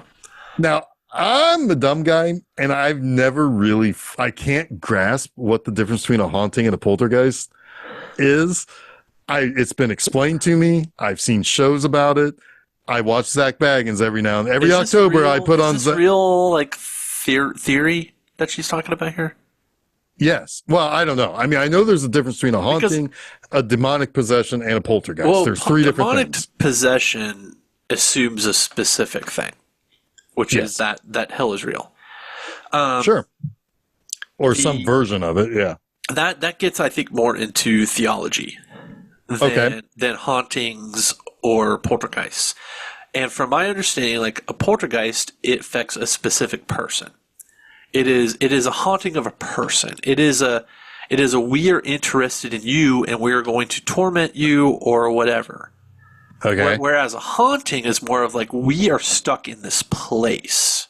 Okay, so you're talking about a who and a what, or a who and a where, and we just kind of like live here. We're stuck between planes of existence or whatever it might be, and we're just kind of stuck here. And we might move shit around, and we might like it's like Beetlejuice. Which is so like here the poltergeist shows up, and then that brings the other ghosts because there is a plane to get out. Yes. Sorry. Right. Yeah, yes. I think you're exactly right. So where you have it's like Beetlejuice. You've got Alec Baldwin and what's her name? Gina Davis. They're haunting the house. Okay. They're not like harming anyone, but then Beetlejuice gets called, and he's a fucking poltergeist for Lydia. Lydia, he attaches himself to Lydia. Yeah. So that's maybe the most basic way of explaining it. Okay. That's actually I'm going to forget that in about 3 hours, but that's okay. I mean, I got it for this. Beetlejuice explanation is actually really good. It's really good. Thanks. Yeah. Appreciate that. Well, I mean, in his ad, it does mention poltergeist. Yeah. Yes. And then Frank Bannister might come in with his haunting. Yes. Yes. Well, we need to get Zach Baggins up in this place. Those guys are like a different thing. Like they're not tied to any place. They're just like they're like a poltergeist of haunting. For Frank Bannister. They're like poltergeist for hire, man. Yes. Or a haunting for hire. Or a haunting for hire. Right. Yeah. Anyway, so she explains to them, it's like, you don't have a ghost, you have a poltergeist. They attach themselves to Carol Ann, and they wanted her specifically, and they do figure out a way to communicate with her and to kind of talk to her and like, talk about like, oh, they wanted to play, and and it's like, and there are other children here, to which also Beatrice Straight explains is like, to Carol Ann, they look like children, but to us, the poltergeist is the beast. Yeah. Well, so we're all the way up to Zelda because she's the one that says that. We're getting there. But Zelda's the one that says that stuff. Yeah, you're right. Oh, is it? Oh, okay. Yeah. Okay. So Beatrice Straight does warn her. It's like, don't, because she says, don't go into the light. Don't go into the light, because she's worried that that's going to essentially, basically kill her. Cross her over. Yeah, I mean, cross it's her the over. light that people see when they die. Right. Is the reference there. Yeah. Right. So so it's like basically it's like I don't know what to do here. It's like also But you would also seem like the Poltergeist wouldn't want that either, right? Correct. That's why Probably the not, poltergeist keeps it. So Look, Poltergeist wants a plaything. there's a little Feels bit like- of Dr. Lesh not understanding what's really going on. She has a bit of an idea, but she doesn't fully understand it like the goat Zelda does. The goat. right, because what ends up happening She's the goat what ends up happening is they spend the night together, or they all spend the night at the house, and It's pretty weird. it's pretty weird shit happens because they start like the one guy is constantly hungry. He also lets you know, like he holds it up to the screen. It's like, I'm eating Cheetos. Yes. And then he pulls, like, it's really bad. Like it is some really early bad product placement. Like product placement, yeah. Oh my, like the way nobody holds a fucking bag that way. It's not Dr. Pepper Mission to Mars bad, but it's pretty bad. It's pretty bad. It's pretty bad. Yeah. So he's like, hey buddy, I'm gonna go get something to eat, and the guy's like jamming out, and he's like drawing pictures and shit, and it's like, okay, Well, his picture's actually really fucking cool. yeah, it is Pretty good picture, yeah. yeah, because but anyway, I'm not because gonna at one point, like the soul of Carol Ann seemed to rush through Diane, and that's what he's drawing is Diane. And they got a video, and you can see when they slow it down, you can see like each individual ghost coming down the stairs. Well, that's a little. That's later. after the guy peels his face off. That's the thing that says we can't help you here anymore. Okay. Yeah. Marty leaves after this. Yeah, because Marty is like, I'm gonna go get something to eat. He goes in, he rips his face off, but yeah. Yes. But the first thing he does is he takes a steak out of the refrigerator, slams it onto the counter. That's sanitary. Yeah. And then he sees it walk, like basically, like crawl across the counter, and then it splits open into a bunch of like grossness. And the chicken wing that he's eating out of the refrigerator also is covered in like maggots and shit. Apparently, Tobe Hooper had a much grosser design for that steak. That steak looks very Peter Jackson. Yeah. Well, apparently Tobe Hooper had a much grosser, like it was like a tumor, and it got really gnarly. And they developed it and they shot it, and Spielberg came in and said nope. And that's one of those pivot points where the special effects people are like, well, why are we going to spend a bunch of time on doing what Tobe wants if Spielberg's just going to come in and say, right? He's like, I'm making a Zemeckis movie here, not a Tobe Hooper movie. Right. So the problem I have is this is one of those moments. I'm just going to say there's a big discrepancy, not discrepancy. There's a controversy on whether or not Tobe Hooper directed this movie or Spielberg directed it, even though Tobe Hooper had his name on it. My say on this movie is it's directed by Tobe Hooper with a heavy fucking influence and Production. and from a producer, which happens all the time in movies, right? You get the producer who just can't fucking keep their hands off it. They want to tell you what to do, and they interfere in everything. And that was Spielberg in this movie. But it's justified to a sense because this is a very much a Spielberg like idea. Well, there's a further justification too, but go ahead. Yeah, I know. We'll get to that. I think we should definitely like maybe wrap the episode with some of this. Okay. But for this specific scene, I just want to mention this was a very much of a pivot point for some of the crew where they didn't know who they were answering to. Was it Spielberg or was it Hooper? Yeah. And then in a moment here, somebody else will come into this movie that claims that Tobe Hooper was a fucking dickbag. Right. Sure. Right. But we'll talk about that here in just a moment. Yeah. Which is wild to me because after the steak and the chicken explosion, I don't know what the fuck they filmed for the steak with the tumor, what it would look like, but the guy ripping his absolute face off. Exactly. Yeah, he goes into the bathroom. It's got to be worse than that. He's like, Maybe he goes it was into too much on too much. Like maybe Spielberg was like, look, it could have been. Let's just do this one. Fair. Like, let's not diminish the impact of this by already being grossed out by this. It could very well be that. Yeah. Right. Yeah, it's really interesting because so like the guy Marty goes into the room or to the bathroom. He's like washing his mouth out and everything. And then he starts clawing his face off in chunks, like gross ass chunks into the sink. By the way, I was eating at the time I was watching. I was like, So oh gross. shit. It is really Did you start gross. clawing your face off? Yes, I did. When Jeff and I saw this at the drive-in, Jeff went to the bathroom and he came back. He's like, "Oh, did I miss the fucking mirror scene?" I was like, "Yeah, you missed the fucking mirror scene, dude." So and then he clawed his face off. Then he clawed his face off. Yep. It Jeff took a while to Jeff has grow no this face. new face. He Well, still it has a took- voice, but he has no face. Yeah, I'm just a skull. I'm like fucking Ghost Rider over here. Yes. So anyway, so he so basically he's like totally freaked out by this. And this scene is justification for the MPAA to give it an R rating. Yeah. But both Hooper and Spielberg fought it back to a PG. Yeah. I'm guessing what ended up money, I'm guessing he's like, here you go. And I'm also Spielberg. Yeah. I'm Probably. guessing that that Universal also put their thumb on the scale too. Yeah. But they eventually got it back to a PG. So maybe it was a situation where it's like, we really want to keep the reason why Marty's not coming back, really, really not coming back. And we're going to have to do something different for the stake. That's my guess. It's a fair point because yes, it could very well be that. It's like it's like Spielberg is like, well, look, we gotta get a PG. You know, it can't have this be so gross and that be so gross. The MPAA is gonna make us cut something. Let's just. It's weird that all this. Spielberg, crazy enough, he's got like a pretty good. He knows what's up. He knows what's up. Like the business of Hollywood. But why did this happen to him and not Steve? Like, that is a question I have. Like, why? Yeah. It's weird that it's Marty that is the one that's afflicted by this, but maybe the ghost is like, we need to get this guy to go away. Well, Marty is the skeptic, though. So Steve, but okay. So it was proving itself. It was proving itself. It's proving itself. Yeah, I think it's proving itself. It's almost like showing off, right?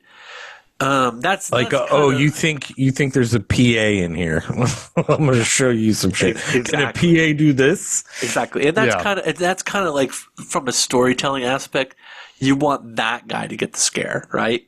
I guess, and it does take him out of the picture. Yeah, literally. Yeah, right. Yeah, and so at this point, also before he leaves, that's when all the lights come out. Yeah, and that's when they photograph, or they are able to videotape all of the lights, and they count the number of ghosts that have come through this portal with the poltergeist. Well, they came to leave. They're leaving through the ceiling. Yes. So they're trapped on Earth, and they found an exit. Yeah, that's why they're all coming through there. Unrelated, but attracted by. Is that theory, or is that the truth? I mean, I that's the way I interpret it. But. That's the only way I can see it. So I've not read it that's it, but they even talk about that being. They do say that's an exit. Yeah. Yeah. So why doesn't the poltergeist exit? Because the poltergeist is fucking nefarious and it doesn't want to leave. I think Zelda kind of Tangina, she whatever her does name is, she kind of explains it. Yeah, because that's the very next thing that happens is that they say we can't. This is something beyond us. So we need to call in an actual house cleaner. Zach Baggins. And there's a really Zach Baggins doesn't clean shit. He riles it up. There's that really sweet scene where Dr. Lesh is like, Marty's not coming back. I'm leaving, but I am coming back. And I love the bond between her. Yes, it's really nice. It is really nice. I like when they share the flask. It's just... Well, she tips it over in the morning. Like, we drink the whole fucking thing. Here's your flask back. It's empty. Yeah, it's really good. It's really good. Yeah. There's something about that is naturally sort of like non-gendered too. I don't know. Well, I could equate it to like the Jaws scene with Shaw. Yeah. And it's just a thing that people find common ground. And not that the fact that they're drinking, but it is something that is bonding them, right? Like, and they have a story that they share. Yeah. And it's this for these characters. It's this. And for, I think Shaw and... Why can't I remember his name right now? Well, it's Dreyfus. I'm trying to remember their character names. Hooper. Quentin Hooper. Yeah, Quentin Hooper. Yeah, very similar. I get you on the non-gendered. Like, yeah, it's just this. It's human. It's human to share this. Yeah, You know, it's like the only thing we can do. It's like saying, it's like if I didn't laugh, I'd cry. It's the same kind of concept, more in a physical sense of we might as well have a drink and just talk it out. You know. Did you have more on that, Jason? No, I don't. I just like the sentiment of it. I think their bond and their understanding. It's just like, I don't know. It feels nice and it feels comforting in like this chaos. And I agree. I would describe that as human, as as Jeff did astutely. It's just a human thing to do. Yeah. So let's talk about the goat. So much of this movie in the supernatural is humanistic. I think that's a thing about this movie that is so strong in its storytelling is the humanistic aspect of it. Yeah, but I'm sorry, makes it relatable. Yeah, go ahead. Absolutely. It's like relatable. I'm sorry, I don't mean to belabor this, but you just that's all right. It's your turn. You just don't see this type of like relatability much anymore. It's an old style of, yes, we're telling a ghost story, but at the end of the day, it's about the people who are being haunted. It's not about the jump scares. It's not about that goddamn clown. Yeah. It's not about that goddamn tree. It's about, there's a girl. This is The Exorcist, right? The Exorcist is not about the demon.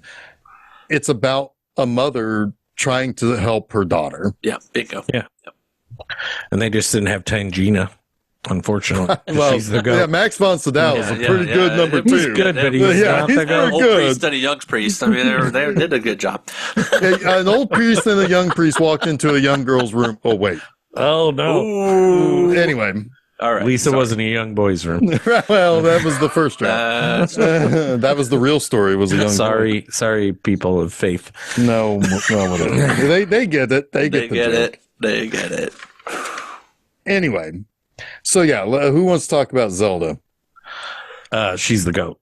The goat. There's no notes on Zelda. Zelda comes in and. Well, she's not even there yet, and you're wondering, like, who the fuck is Craig T. Nelson talking to? And who's he describing, like, where things happen to? And I think Diane is also... What's with these movies with similar character names? You picked them, Chuck. Diane and Dana. They're just describing, like, the rooms that things happened in, and then... You see Tangina walk in, and she's like, "Can you guys stay back? You're ruining my frequency," or something. Like, you're getting in the way of my frequency. And I'm like, oh my God, like, this woman has been in my brain since I was 7 years old or 6 years or whatever. Yeah. Like, she is the Exorcist in my mind. Because I saw this movie first, obviously. Sure. I couldn't have seen The Exorcist before this, I don't think. And she comes in and she's like, you can tell she's kind of taking in the spiritual nature of the home. She goes directly to the stairs and up the stairs and asks, why is this room locked? And she's like, let me. And Steven at this point is laughing. He's like, this lady's a fucking joke. Like, he's like, she's a quack. Basically, he doesn't say that out loud, but you can read it in his laugh. And then she asks, like, why is this door locked? And he tries to think the answer to her. You can tell he's doing, and it's really funny. It's like he's obviously trying to project the answer. And she ignores him, and she says, I'm talking to humans. And he's like, well, I know. And he tells the people downstairs, like, I was trying to project her through my mind. I thought she was XYZ. And she's like, I am. I just don't answer to trick questions. Right. Yeah. And then he's like, oh, now I'm on board. He needs very little He needs very little convincing, Steven. Yeah. Like, he doesn't have to be convinced too hard. Like, once he thinks she can hear him talking really low, he's like, okay, she's cool. Let's let her do her thing. And then she's like, the heart of this is in the closet. She does that line that you mentioned earlier about the poltergeist appears like a little child to her, but it's really the beast, and it's keeping her close. And it doesn't, like, all of the spirits are gathering around them because they see because they see the light of her life, which is something that they cannot have. Yeah, life force. Life force. Yes. Yeah. Life force. More Tobe Hooper. Covered before. Yes. More Tobe Hooper. Yep. Did he direct that one? Yes, he did. Yes, he I did. totally forgot that. That was part of his big. That was part of his sci-fi pulling the wool over Cannon's eyes on a couple of movies. Yep. That's awesome. I definitely made a note of that. Like, ooh, life force. And just having a woman naked for the whole movie. No, that's just fun. Yeah. Yeah, that's Tobe Hooper. Cannon approves. Yep. But anyway, she's like, okay, the closet is the thing. Yeah.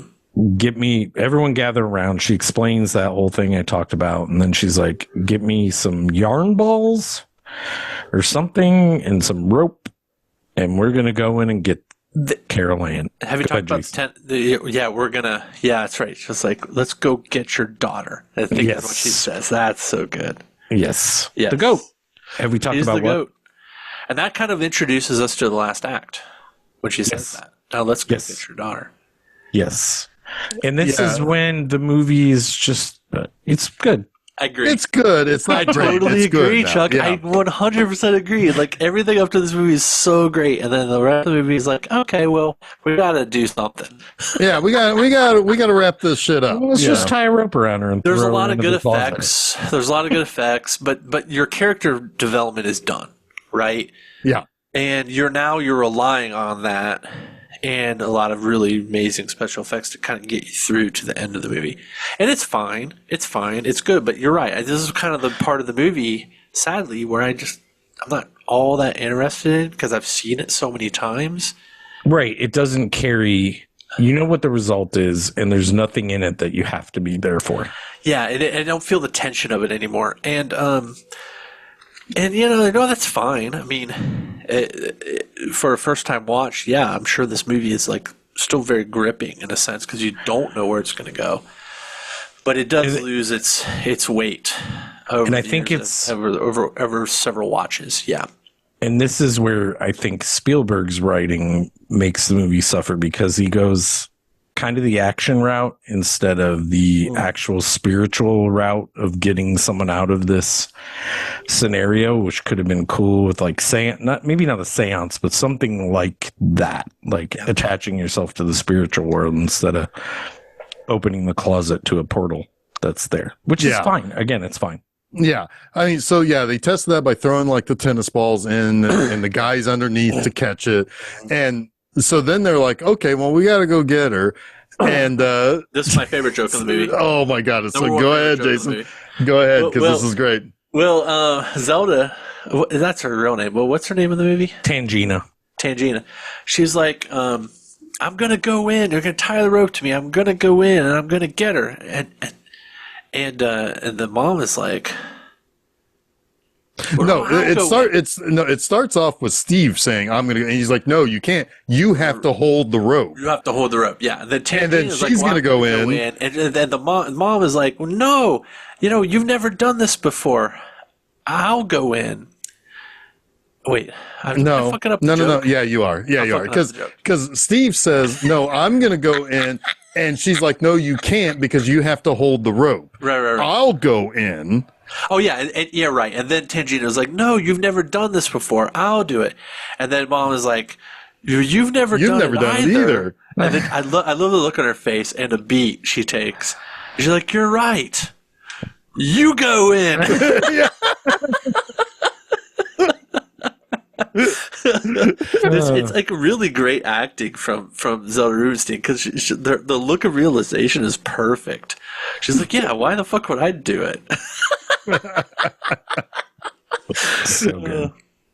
So good. But also, they also, when they go in, she like starts to say, all are welcome, come here, go into the light, all are welcome, and then tells them, tells Carol Ann to go into the light too, to which Steve's like, whoa, whoa, whoa, whoa, whoa. Yeah. I thought you said don't go into the light. Yeah. Now you're saying to go into the, and it was all basically because she knows that's the way out. Yeah. Yeah. It's a little confusing though. It's a like, in the moment, in the chaos, it's a little bit confusing. Like, well, like Steven plays us. Like, wait a minute. We were told don't go to the light, but right. Tangina's like, we have to draw the poltergeist there. Yeah. To put it in danger so Carol can effectively get away and Mom can grab her. Right. Which, if the poltergeist gets too close to the light or Carol goes through the light, presumably they're both gone from that plane of existence. So it's tricking the poltergeist, basically. But it's also like, Steven's like, you're putting my daughter in peril. Right. But the way that they're rescued too is a little bit wonky. Yeah. Because you're like, oh, everything's gone to shit, and then they just fall through. Like Steven drops the rope. I honestly just kind of like glaze over in this. Yes. Moment. Yeah. Steven drops the rope, and you're like, oh fuck, everything's screwed now. Like he can't get the rope again, and then they just fall through the floor. Yeah. The one thing I mean, yeah, for the most part, I glaze over too. But it's like there's some really gross, like otherworldly placenta there. Oh, there's some gooey grossness. To me, the real good stuff happens in the next ending. Yeah. So basically they fall through, they get rescued, they come back to life or whatever, and Tangina's like, this house is clean. Yeah. This house bullshit. is Yeah, I love how the guy brings the camera down to her level and she's fixing her hair. It's very like Zach Baggins, honestly. Yeah. Like, it's pretty good. And she's like, this house is clean. And she's bullshit. She has no idea. She has no fucking clue if the house is clean, because it's clearly fucking not. But I also think she's never dealt with a poltergeist either. Nope. She's cleaned hauntings. She's not clean poltergeists. They're a little tougher, I'm guessing. Like ghosts, the ghosts are whatever. If this movie had come out in the era of Blumhouse, we would have gotten like 4 prequels. The Zelda Rubinstein like quadrilogy, where we went back into her past and like learned about all of her like history of cleanings. Yeah. Just making a comment. Yeah. And they all would have sucked, and they would have all been jump scares. They would have all had nuns and shit in them. Wait, did David Gordon Green direct these? Nuns in them. What? Did David Gordon Green direct these? Probably would have at least done one of them. Yeah. And I would have been angry about it in the theater. It would have been a real bad night for me. Yeah. All right, back to Jo Beth Williams and the conclusion of Poltergeist. Roll it. Anyway, roll it. Back to the film. So basically everything seems to become Jo Beth Williams has turned into Rogue. She's got a little bit of white in her hair now. That's also a callback to The Exorcist. The reason why Max von Sydow has white hair is that it was his last battle with Pazuzu. Oh, I thought it was a Crash Test Dummies reference. I get that reference. Turn it to stark white. Oh my God. Sorry, deep fucking pull there. Wow. I pulled that one out of the portal in the closet. Right out of that gooey portal. Yep. Now I get it now. Once there was this kid who... Oh, that's pretty good. That's pretty good. Yeah. So basically everything seems to be fine. They're going to move out because there has also been a conversation with James Cameron about like how everything here has been built on a large cemetery. Yes, because they were up on the mezzanine thing earlier in the movie, and he's like, "You could have your house here in Phase 5." Yeah, and he's like, "What? You're gonna knock over a cemetery? Isn't that sacrilegious?" He's like, "Well, we did it down there." Yeah, we moved. And these are just people down there. Yep. Yeah. Yeah, it's just Oh, James people. They can go 5 minutes up the road to the other place. Yep. Yeah. I guess So- that's not too much of a inconvenience. Oh, Yeah. Such a good delivery of that. Yeah. So basically, they've decided it's like this obviously has to be connected in some way. So we're going to leave Yeah. and they're going to move out and he's going to go tell James Cameron to go, I don't know, eat a bag Where of the dicks. sun don't shine. Yeah, eat a bag of dicks is Eat a bag good of way to dicks, go. Sure. And he's going to quit. He's not going to be part and parcel to this anymore. Nope. And he's on his way out. And everything's going to be fine. Everything's going to be great. They're going to spend one last night, or they're going to get everything packed up, and they're going to spend the night at the Holiday Inn, which they say on I-74. I-74 doesn't go to California. It doesn't go past Davenport, Iowa. It's got a bitchin' neon sign. That's all I know. They must have been filming in St. Louis or something. Well, it doesn't go to St. Louis either. Shut up, Jeff. I'm going to send you down I-70. I'll send you down there. Anyway, but whatever.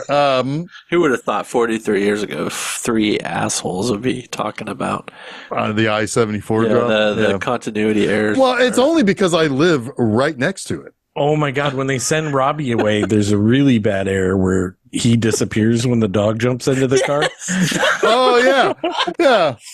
Yes. Continuity, not Then he's really there. Steven Spielberg's. Then he's there and the dog's in the front seat. Hey, I'm no, like, it what was the Tobe fuck just Hooper who happened? directed it. He owns that mistake. Yes, he does. I'm going to put this on Spielberg. Oh, Because according to Zelda Rubinstein, that was the only guy she ever saw because she didn't like Tobe Hooper. oh my God. That's Yeah, kind of she did not. But James Cameron's always stuck up for Tobe. It's like I know, he there's a lot was of there every muckety day. muck. Yeah. There's a lot of muckety muck.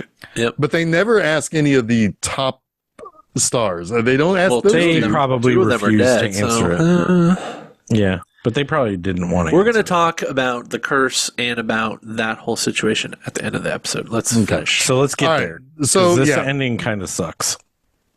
Yeah, it kind of does. Because like what ends up happening is that the clown comes to life and basically incapacitates the kid, the boy, Robbie. It there's a little bit of dancing on the ceiling for Joe Beth Williams. Dancing on the ceiling. I think that's cool. That they did that. That's like the It is a cool Nightmare the on Elm spinning Street, room, like box, Yeah. right? Spinning room thing. I think that's a cool effect. virtual insanity. Not Virtual really insanity, that, yeah. but yeah. So basically and it's also come the long back and hallway, forth. like the weird zoom effect on that Yeah. hallway. That's really cool. Yeah. Basically, everything has come back now to get one last shot at Carol Ann, but then there's skeletons in the pool. Yeah. Which are real skeletons. Yeah. Yes. Yeah. I don't know the story in that, but I know they're real. that pretty scared- metal. that honestly was the scene. That's the thing that scared me the most Yeah. as a kid was the skeletons in the pool. Like that fucked me up. Well, yeah, it's terrifying. Like, you can't Yep. get out because she couldn't have gotten out of there if it weren't for the Tuttles coming to pull her out because of the Oh yeah, the total pitch of the hill. Yep. But then they're like, "No, I'm not going back in that house. You Hell let your no. kids die." Yeah, not my problem. We gotta go in there. Not my fucking problem. Not my tree, not my problem. Yeah. But yeah, they eventually get out of the house when because Steve comes home. And that's when he runs into James Cameron. It's like, hey, you moved the headstones, but you didn't move the bodies. The bodies. You only moved the Did you? headstones. Did you? I mean, he didn't. Why? He goes, "Why? Why?" But he didn't run into James Cairn. James Cairn drove him home.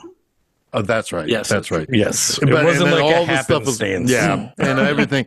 But yeah, like everything's happening, and then they were like basically they're That's a face to face, classic and it's like Classic. Yes, it's great. It's fantastic. it's right up there. It's right up there with they're here. They're It's they're right going, up there with they- "Kiss My Ass" number 2, and the second ball comes through.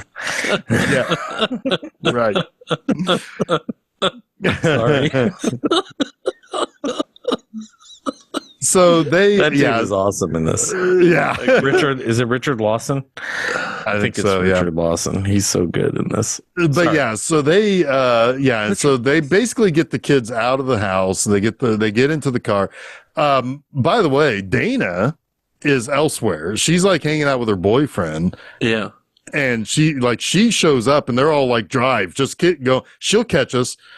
Yeah. She's like, what is happening? No, she gets in the car. That's the thing. Like, they have a bad edit here because she gets in the car, but and then you don't see her. We don't think she's in there. Yeah, and there's like, drive, just get out of here. Yeah. But they drive off and the house implodes on itself and fucking disappears. I love that shot. So that was a really complicated shot. The house crumpling in on itself, because that was all practical.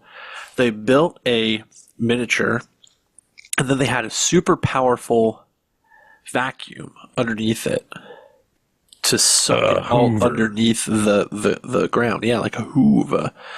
And a Tobe Hoover? I almost said that. And they weren't getting the effect that they wanted with like some of the destruction. So they shot it with a shotgun while it was being sucked under. And they shot it at something like 250 frames per second, like a super high frame rate. And then slowed it down. They brought it down to like 24 frames per second to give it like that natural. People are smart. Effect. I know. It's Industrial Light and Magic. They did some really amazing work on this movie. But they did some magical work. That shot. They did some industrially magical work. Magical work. That shot to me is like, it looks so fucking good. It does look good. It doesn't even look like a model. Like, it looks really good. Yeah. Beetlejuice was going to come down and say, nice fucking model. Nice but he fucking didn't model. It would have been the second Poltergeist in this movie. Yeah, so they end up at the Holiday Inn. And it's been a night. It's been a night. I love this. Yeah. They go into the room. They close the blinds. They don't want to see anything. They just want to go to bed. They're over it. And then the door opens back up, and he wheels the TV back out. It kind of slams it up against the. He throws it out. Yeah, yeah. I love that. Yep. Yeah, love it. Talk about cutting the cord. They never watch TV again. Never again. Even the Rams games. Fuck you. I'm not watching them. Nope. They had to go to the Rams games. Go to the bar. If they wanted to see them. Maybe. Yeah. No, there's TVs at the bar. Jason. But the bar, you can't haunt me at home with them. You can't haunt me at the bar. You can't haunt me at the bar. At the bar. What are you going to haunt my booze? You can't haunt my bar. You can't haunt the bar. You can't haunt me. You can't haunt the bar. That's not smart. We are off the rails today. No, it's fine. It's fine. It's been a day. It's been a day. It has been. It's been a day. A spooky day. A spooky day, but also a historically weird day. Yeah. It is historically weird. So who knows the most about the curse that wants to talk about the curse? I'm guessing this is a Jason thing. I know a little bit about the curse. I know. Here's the thing. Well, I think the curse is bullshit, personally, because I think all curses are bullshit. Curses, but there are two things that should be mentioned if you're going to do a Poltergeist episode, I guess, is that Dominique Dunn, she's the sister of Griffin Dunn, incidentally. She was murdered by her boyfriend. She had an abusive boyfriend, and her boyfriend killed her. And I don't want to go into any more than that, but she died a tragic death not long after the production of this movie. The movie was released in June. She died in November. Yeah. Oh my God, that quickly? I thought it was years. No. The one you're thinking of maybe is Heather O'Rourke, who had an illness. It's kind of a weird story. I don't really understand it. She contracted some kind of parasite from like bad water. Caused appendicitis, right? Or am I misremembering what happened? I don't quite understand it. I remember from the time is that her appendix exploded and she passed away. That is what I remember being reported at the time. Wikipedia says that she became ill with giardiasis, a parasitic disease caused by blah, blah, blah. A parasite. Especially common in children travelers. And they think that she got it from well water at her family's home in Big Bear Lake. And she was misdiagnosed and misprescribed. And she ended up just fucking dying, man. It's so sad. It was, cause of death Cardiac was ruled congenital stenosis of the intestine, complicated by septic shock. Yeah. Like they just didn't know. And probably the treatment she got probably like maybe contributed, right? Yeah, so they did figure out eventually that she had intestinal stenosis. They went into surgery, so that's very similar to like an appendicitis, going into an emergency surgery, but she suffered cardiac arrest. Yeah. While in the during recovery. Surgery. In the recovery. In recovery. Yeah. Yeah, I mean, she was what? She was 13. 13 years old. She was 12, so I guess she wasn't yet 13. Yeah, 12, yeah, still. So that's kind of the curse, right? I mean, there were other weird stuff like that people will point out as kind of like just trying to. Well, you'll connect anything. Yeah, to connect, to a thing. But those obviously two like really scary deaths, like for young women that were tragic. Yeah, absolutely. So that's kind of the curse. That's why there is a perception of a curse, right? But really it's just two tragic deaths and two young actresses taken far too soon. But then there's the controversy of who directed Poltergeist, right? Everybody talks about this, who talks about movies. It's like, who directed Poltergeist? And I want Jeff to start this conversation because of his knowledge of the sequel to Close Encounters. Dark Skies. Wanted to make, yes. Now, Dark Skies wasn't necessarily a sequel. It was instead of doing a sequel, he wanted to do another movie that would have been a science fiction movie, but this time instead of wonder, it would be horror. Yeah. And John Sayles wrote a script called Dark Skies, where basically it was kind of based on a real haunting, or not a real haunting, a real alien encounter, quote unquote, real, quote unquote, alien encounter, that happened in Kentucky in the 50s, where a family was basically holed up in their farmhouse, very similar to the movie that would ultimately be made called Signs, where they would be holed up when they would be fighting off these various aliens. And in a way, what ends up happening from this movie is two movies come out of this that are completely different than Dark Skies. But one of the people he asked to do the movie was Tobe Hooper. Yeah. Because he wasn't going to direct it himself. And Tobe Hooper then said he pitched them the idea of a suburban haunting story. Yep. Now, the reason why Tobe Hooper was then brought back in 1981 to make Poltergeist was because at the time, Steven Spielberg was making E.T. Yep. And contractually with Universal, he was forbade to work on another movie. Yep. Or he was forbidden to work on another movie. Yep. And so he could act as a producer, which gave him some power over the production. Yep. And by some power, I mean almost entirely the power over it. Very much like working for George Lucas when you're making Empire Strikes Back or Return of the Jedi. It was the same concept. Exactly. In a sort of way, the previous film that Spielberg made, the Raiders of the Lost Ark, George Lucas had a lot of power as executive producer on that one. So he was learning from his buddy George on how to basically direct a film without contractually being the director. Yes. However, by most accounts, Tobe Hooper always said action and cut.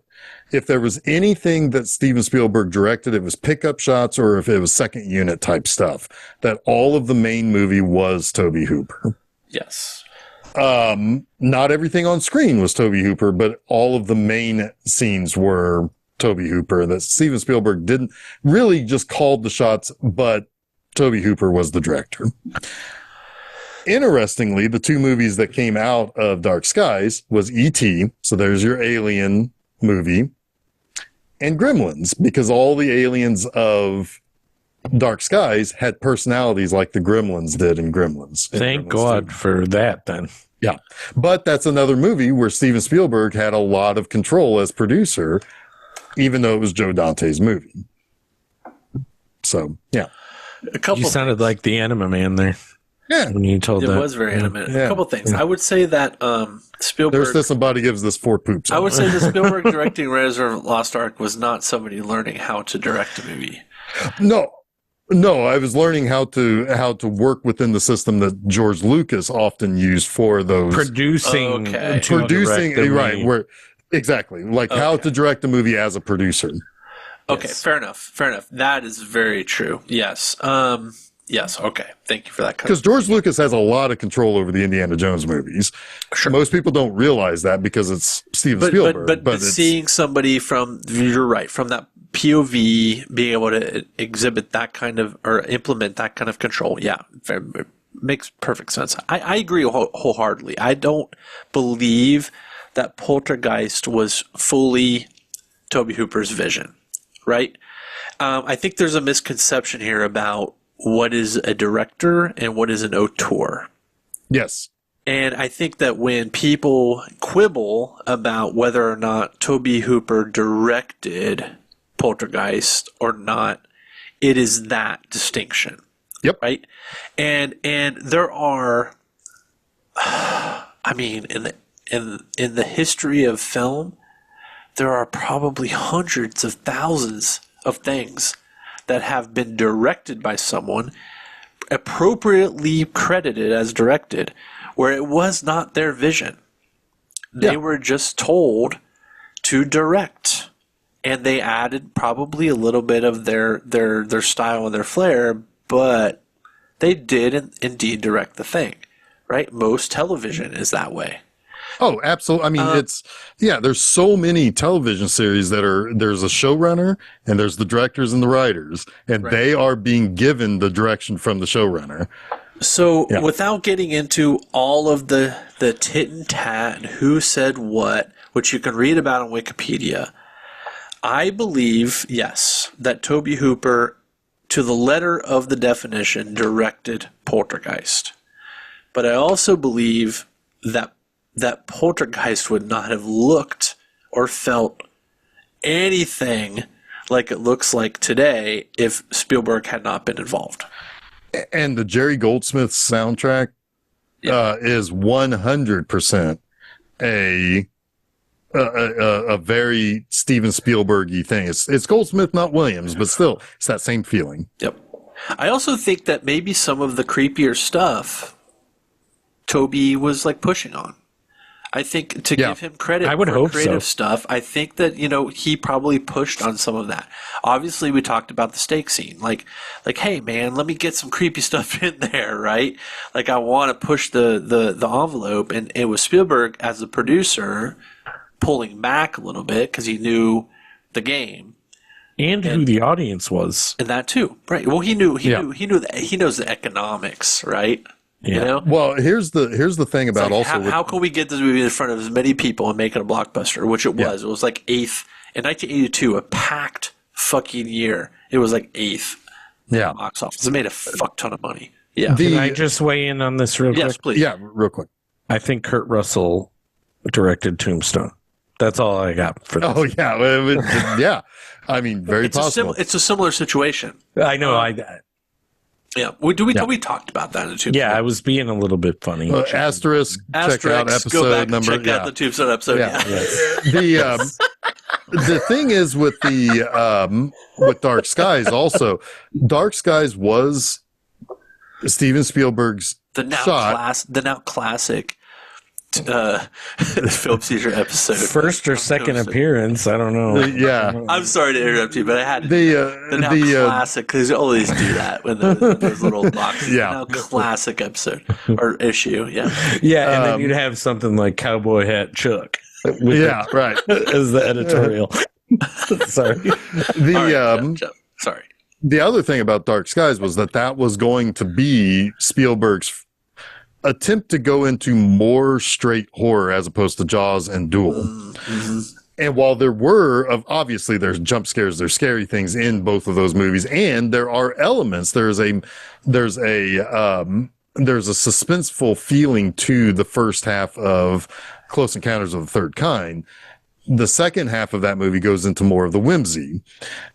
He wanted to do more of that in a more horror setting. Less mashed potatoes, more murder. Exactly. Or more like a monster movie. Yes, sorry. But the script, from all accounts, the script isn't very good on Dark Skies. Yeah. It isn't going to do what Spielberg wanted. Is it out there? Yeah, it's out there on the internet. Yeah. The other thing is that he was going to then try again with a horror or a monster element with the sequel to E.T. And thank God that didn't happen, because if that happened, then, because he wanted to have like these killer aliens coming looking for E.T. Oh no. And it's really bad. But that was the leftover bits from Dark Skies with the different personalities of and the that aliens. became Critters, right? Well, it then got shifted over to Gremlins. No, I was which joking. then became Critters. But where he really kind of satisfied his little monster stuff was with Gremlins and with his follow-up, Indiana Jones and the Temple of Doom. That's where he got his opportunity to scratch the dark side itch that he wanted to go do. Dark, yeah. Which people didn't Which really is like. only so dark people didn't for really like. Spielberg. But they loved Gremlins. Well, because that's Joe Dante doing that with some direction from Spielberg. It's that to me like is the real feel of the collaboration. Like Joe. Yes, I feel Dante all over Gremlins. Yes.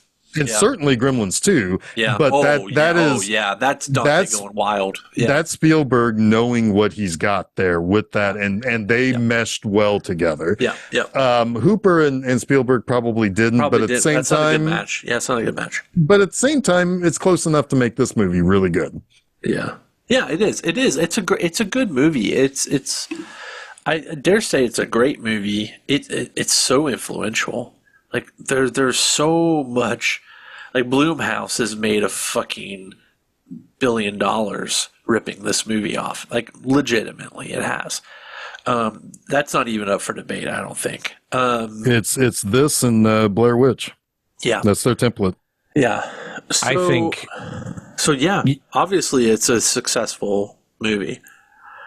I think 2/3 of this movie is masterpiece. The last third is good. I've already said that twice, but that's my last note. That it's like, it's an all-timer, no matter what. It will always be an all-timer. It's kind of one of those movies where I was like, I don't really want to watch Poltergeist again. Really?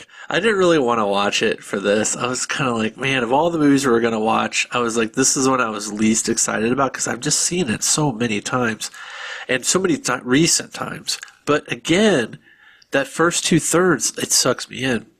The first 2/3 right into that portal in the closet. There's really a reason you've seen it 20 times. Right into into the portal in the closet. Yes, we found Jason at the back of the closet. Yeah, I was the fucking clown. Dressed up as a clown.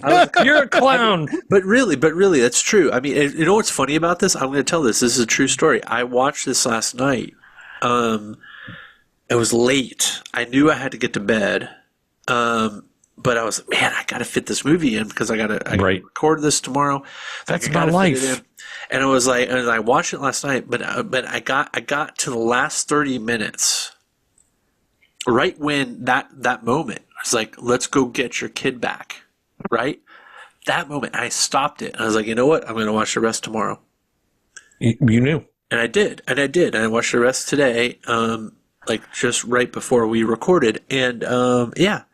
Yeah, and that's kind of how I feel about this movie. I agree. I mean, we are definitely symbiotic, copacetic, whatever you say about that, for sure. Because I was into it. I was so into it. I was like, man, I'm tired. I got to go to bed. Boom. It's a perfect time to pick it up tomorrow. Yep. But it's also a perfect movie to kick off Ghost Month. It's also a perfect movie to like introduce your kids, sort of maybe, to like ghost shit. I mean, it introduced me to ghost shit. Yeah, I think it's a great gateway horror film. Yes. Yeah, it's PG. It's, I mean, there's a little bit of grossness. It'd be PG-13 if it were. Sure, but I mean, if Beetlejuice is PG-13, I don't know how this movie is, but yeah. Like, seriously, I don't know. But it is a great way to kick off Ghost Month.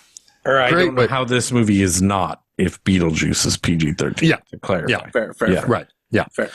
It just the benefits from being pre-PG-13 days. So, yeah. But anyways, Ghost Month.